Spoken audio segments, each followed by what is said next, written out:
BSF নিয়ে একটা ক্যাওয়াজ তৈরি করা হচ্ছে, যে চটি পরে বিএসএফ গুলি করেছে, হ্যান করেছে, ত্যান করেছে। আমার বক্তব্য ছোট, আজকে সিসিটিভি ক্যামেরার যুগ, গোটা চত্বরে সিসিটিভি ক্যামেরা আছে ধুলিয়ানের। আপনারা তো জানেন না সবাই, শামসেরগঞ্জ ধুলিয়ান সারা মুর্শিদাবাদ জেলার সব থেকে বেশি রাজস্ব এখান থেকে আয় হয়। এটা এতটাই বাণিজ্যিক জায়গা, সারা মুর্শিদাবাদের সব থেকে বেশি আয় সরকারের ওই জায়গাটা থেকে। সেখানে ছেয়ে আছে সিসিটিভি ক্যামেরা। তো ধরুন বিএসএফ এলো, খালি পায়ে, কেউ চটি পরে, কেউ লুঙ্গি পরে, কেউ গামছা পরে এলো, এসে গুলি চালো, সিসিটিভি ক্যামেরায় একটা উঠলো না। এই যে ভারতবর্ষে এখন যার তার কাছে অ্যান্ড্রয়েড ফোন ছাড়া কেউ চলেই না বাজারে, সে রিক্সাওয়ালাই হোক, ভ্যানওয়ালা হোক, আর কোটিপতি হোক, একটা ক্যামেরায় ছবি উঠলো না যে ভাই খালি পায়ে বিএসএফ ঢুকে গেছে, আমাকে একটু দেখান তো। আমি এটা প্রশ্ন, কিন্তু আমার একটা কিউরিসিটি, আমি কখনো কোনো অপপ্রচারের দ্বারা আমি প্রভাবিত হই না, আমি জানতে চাই যে একটা সিসিটিভি ক্যামেরায় সে হাওয়ায় চটি পড়া বিএসএফ কে কেন দেখা গেল না, এক। দুই নম্বর, একটা অ্যান্ড্রয়েড ফোনে কেন সেই হাওয়ায় চটি পড়া বিএসএফ দেখা গেল না। বিএসএফ কে এখানটায় বলির বখরা করে সরকার তার নিজের ব্যর্থতা ঢাকার জন্য একটা অপপ্রয়াস করছে। এই বিএসএফ কে ডেকে এনেছিল কে? বিএসএফ কি যেচে এসেছিল, না বিএসএফ কে ডেকে আনা হয়েছিল? কোনটা সত্য? পশ্চিমবঙ্গ সরকারের পক্ষ থেকে সরকারিভাবে বিএসএফ কে ডেকে আনা হয়েছে, তাই বিএসএফ এসেছে। এবার আপনার বাড়িতে আপনি নিমন্ত্রণ করে ডেকে বলছেন, তুই বেটা বদমাস, বাগাই গেল, তোর জন্য সব বিপদ হলো, আমার মেয়ের বিয়ে ভেঙে গেল। বড় অদ্ভুত ব্যাপার। একটা মুখ্যমন্ত্রী আপনি সংকীর্ণ রাজনীতি করার জন্য ভারতবর্ষের সশস্ত্র বাহিনীকে, ভারতবর্ষের সেনাবাহিনীকে আপনি এভাবে অপমান করতে পারেন না। আপনার বিরুদ্ধে কেস হওয়া উচিত। আপনার বিরুদ্ধে এই ভারতবর্ষের একজন মুখ্যমন্ত্রী যে দায়িত্ব জ্ঞানহীন মন্তব্য করেছেন, ডেরিলিকশন, এবং আপনি যে অসম্মান করছেন ভারতবর্ষের সশস্ত্র বাহিনীকে, আপনার বিরুদ্ধে কেস হওয়া উচিত, আপনার বিরুদ্ধে ক্রিমিনাল কেস হওয়া উচিত। আপনারা পারেন না, সারা ভারতবর্ষের বিএসএফ কে অপমান করতে পারেন না। বিএসএফ এর মধ্যে হিন্দু আছে, মুসলমান আছে, শিখ আছে, খ্রিস্টান আছে, সবাই আছে।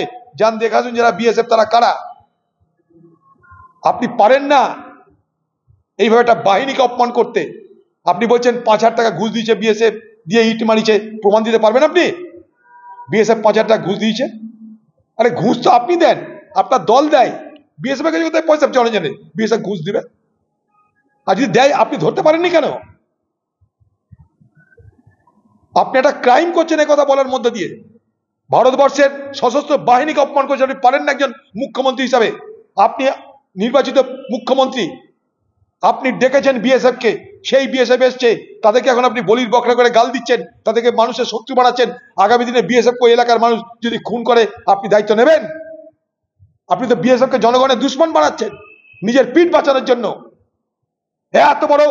এত বড় সংকীর্ণ মনের একটা মুখ্যমন্ত্রী কি করে বাংলার মুখ্যমন্ত্রী হয়, এটা ভেবে আমার লজ্জা হচ্ছে। কেউ আমাকে জিজ্ঞেস করেছিল যে পশ্চিমবঙ্গের এই মুখ্যমন্ত্রীর জন্য আমাদের অপমান হয়, আপনারা কি করে করলেন? কি করব, একটা সময় কংগ্রেস করতো তো, তাই তখন দরদ ছিল।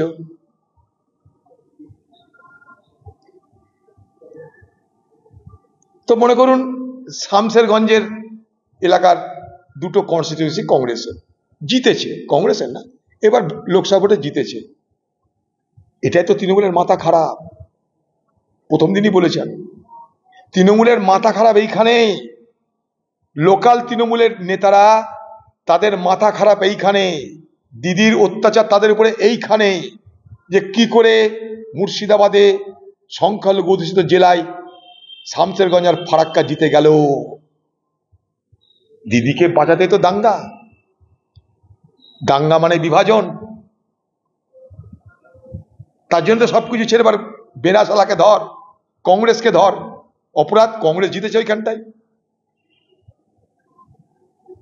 দিদির মুখ রক্ষাতে তো দাঙ্গা।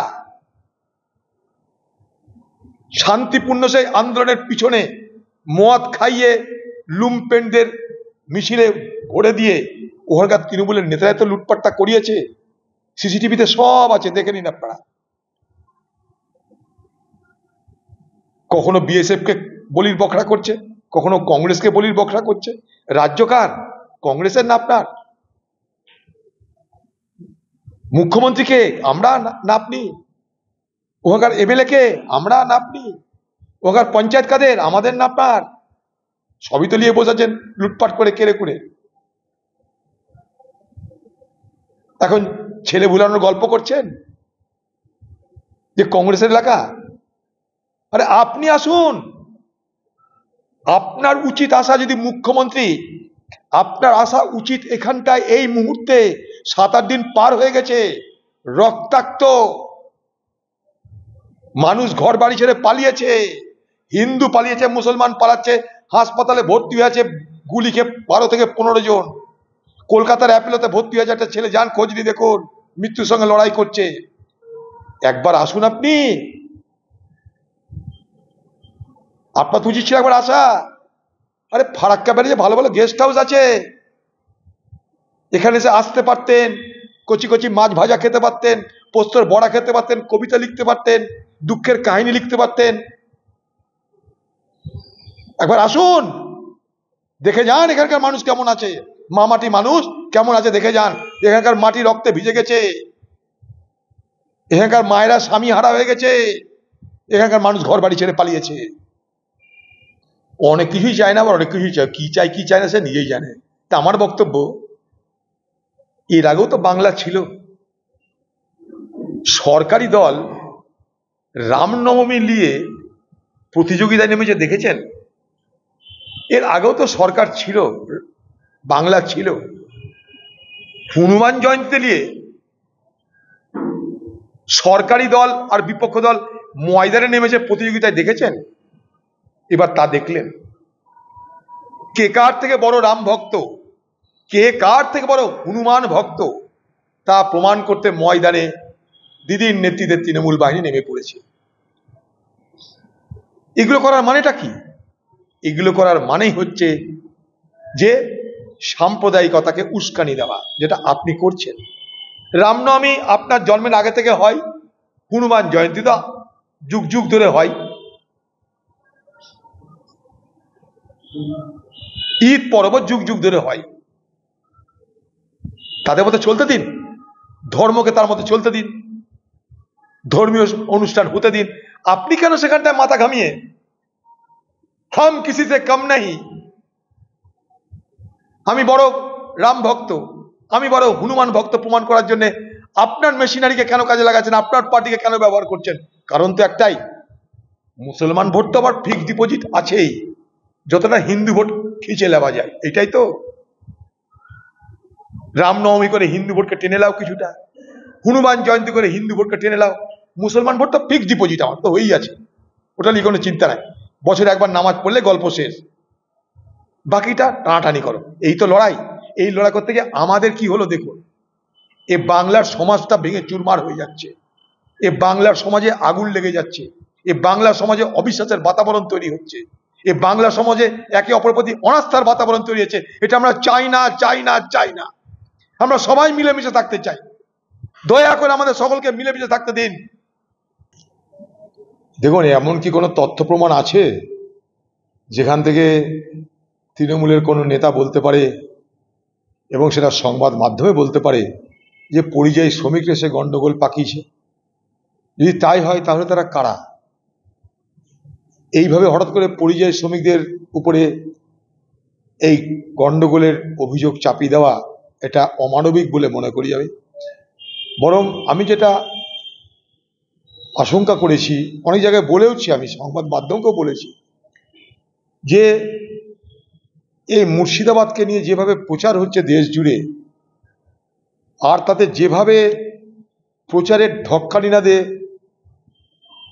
মুর্শিদাবাদের দাঙ্গা তার বিবরণ চলছে, তাতে আগামী দিনে মুর্শিদাবাদ থেকে আমরা যারা বাইরে যাই, বাইরে যাতায়াত করতে হয়, তাদের লজ্জার সম্মুখীন হতে হচ্ছে।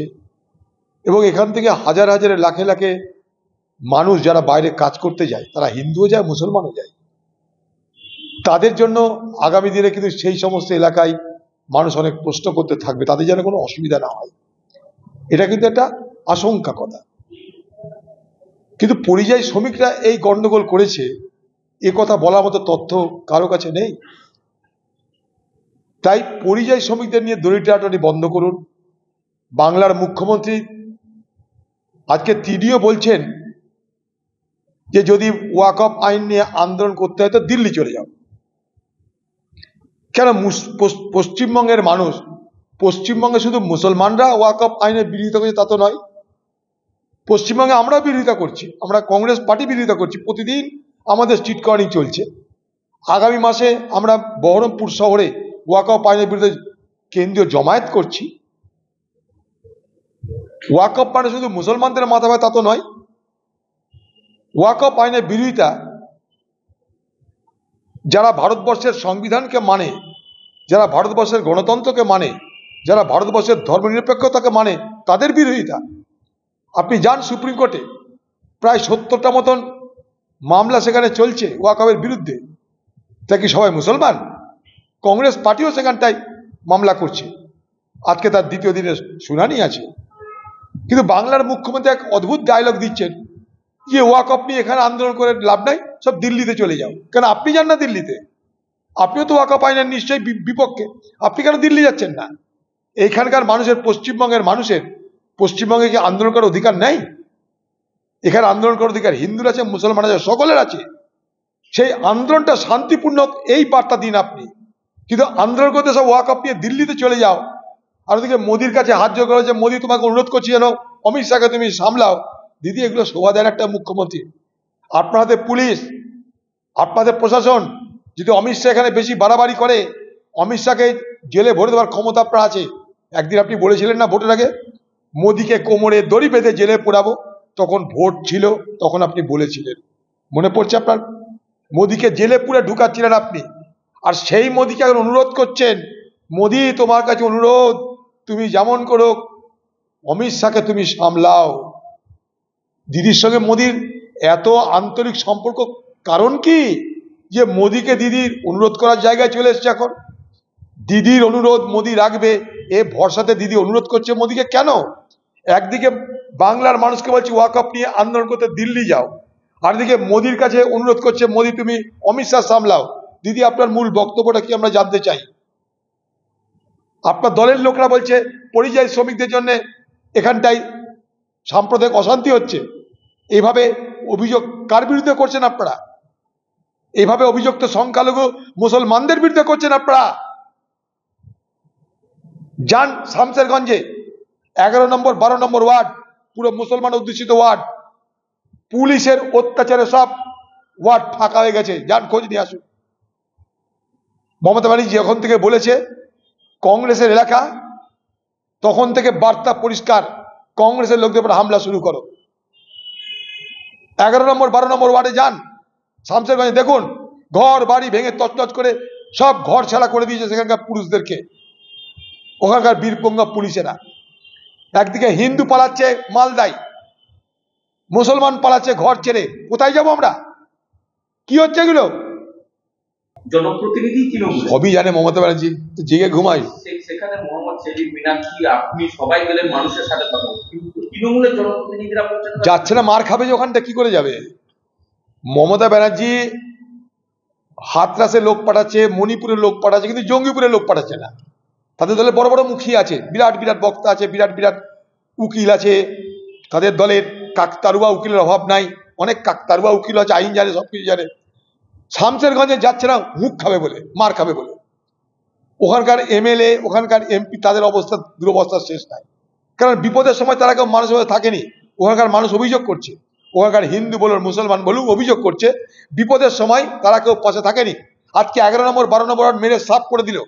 ওখানে পুলিশের গুলিতে, বিএসএফ এর গুলিতে অন্তত 8 থেকে 10 জন মানুষ গুলিবিদ্ধ হয়ে বিভিন্ন হাসপাতালে, বিভিন্ন নার্সিংহোমে চিকিৎসাধীন, মৃত্যুর সঙ্গে পাঞ্জা লড়ছে। একবারও তৃণমূল খোঁজ নিয়েছে, গেছে না চিকিৎসার ব্যবস্থা করেছে? বলুন। সব ভোটের সময় মুসলমান মুসলমান হবে, ভোটের সময় হিন্দু হিন্দু হবে। আরে বিপদের সময় কোথায় তোমরা? A friend in need is a friend in deed. বিপদের সময় যে থাকে সেই প্রকৃত বন্ধু। ভোট নিয়ে পালিয়েছেন আপনারা, মালকড়ি কামাচ্ছেন, ফ্ল্যাট বাড়ি করছেন, সম্পত্তি তৈরি করছেন, আপনাদের মাথা ব্যথা কিসের? আরে দিদি পাগলের প্রলাপ বকছে কলকাতায় বসে, ইমাম মুয়াজ্জিনদের সবাই। মোদিকে অনুরোধ করছেন আপনি। আপনি বলছেন ওয়াকফ আন্দোলন দিল্লিতে করতে, আমরা মুর্শিদাবাদেই করব, আমরা বাংলাতেই করব ওয়াকফ আন্দোলন। তার একটাই কারণ, পুলিশের সংখ্যাই তো নাই। পশ্চিমবঙ্গে পুলিশের রিক্রুটমেন্ট বন্ধ হয়ে গেছে, লক্ষ লক্ষ পদ খালি পড়ে আছে পুলিশের। সিভিক সস্তায়, সস্তার তিন অবস্থা। সিভিক মানুষটা কি? সস্তায় পুষ্টিকর, পয়সা দিব কম, খাটবে বেশি, মাইনা চাইবে না, বোনাস চাইবে না, প্রভিডেন্ট ফান্ড চাইবে না, বেশি ঝামেলা করবে না। কারণ সিভিক জানে ঝামেলা করতে গেলে চাকরি চলে যাবে, নেতাকে ঘুষ দিয়ে চাকরি নিতে হয়েছে, চাকরি চলে যাবে। তো সিভিক নিয়ে তো মজা বেশি, সস্তা এবং পুষ্টিকর। পুলিশের ড্রেস পরিয়ে ভিড়িয়ে দিল সিভিককে, মরলে তোরা মর, তার জন্য কোনো ক্ষতিপূরণ নাই। পুলিশে আমি লোক নিব না, একটা পুলিশের জন্য যত মাইনা, সেই মাইনায় 5টা সিভিক পোষা যাবে, সস্তায় পুষ্টিকর। চানা খাও বেদানা সমাজকে, খুব ভালো হবে। এ সরকারকে চাপকালে কাজ হবে, নালে হবে না। সুপ্রিম কোর্টের আইনের চাপকানি খেয়ে যদি কিছু বার হয়, এছাড়া কিছু বার হবে না। সব কটাকে জেলে ভরা উচিত, পর্ষদ মন্ত্রক সব জেলে ভরা উচিত। বাদলামি করেছে এতদিন শিক্ষক শিক্ষিকার সঙ্গে, যা খুঁজি তা মগের মুলুক পেয়েছেন আপনারা। গণধোলাই করা উচিত এদেরকে, গণধোলাই হওয়া উচিত এই বাংলায় এইসব অপরাধীদের।